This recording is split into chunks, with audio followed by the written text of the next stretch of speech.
Hordoftoonni fi daawwattoonni chaanaalii OBN Gaammee kan nu daawwachaa jirtan Booranaa Baarantu hundumti keessanuu akkam nagaa jirtu. Ta'aan hordofaa Oromoonni biyya keessa fi alaa akka takkaan tarreessina qophiilee OBN Gaammee. Qophii keessummaa eeyyani qophiin keessummaa dhaloota sammuun bilsoome kan dheessu aadaa fi beekumsa dagaagsu.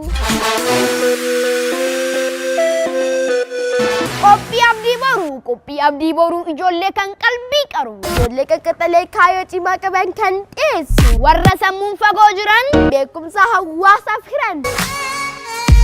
Qophii kana beektu raajii dhugaa addunyaa kan barsiisu. Eeyyani dhalootatti daandii kan agarsiisu.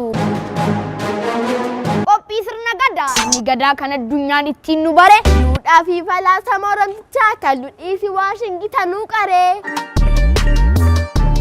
Qophii saayinsii. Babal'ina saayinsiif teekinooloojii. Daandii sooramaan kan ittiin uummatan hojii. Qophii leelloo. Leelloo leellittii koo fakkaatti yadaadoo koo. Gumaatiiftuu hibboof sheekoo soora yaadaaf qalbii. Warra beekumsa dilbii. Qophii Oromiyaa maarree qe'ee Oromiyaa irra marmaaru. Lafa seenaa qabeessa wal baru. Naannesseessi oofa lafa ulfoo fidee. Bakka seenaa qabu lafaaf lafee barbaadee.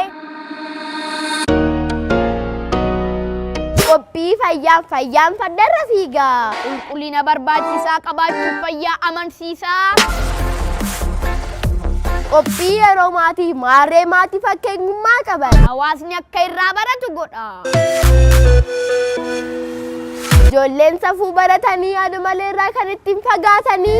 Qophii namuusaa eeyyani ijoollee qaqqaxalee abdii boruu bareechee soroorsee kan qabu. Qophii simboo keenyaa akkuma maqaan nu ibsu. Waa'ee Oromootaa isa gaafa ayyaanaa fi guyyaa gootaa. Isa gaafa gaa'ela famaamotaa. Kan yeroo araaraa fi gumaa baafachuu.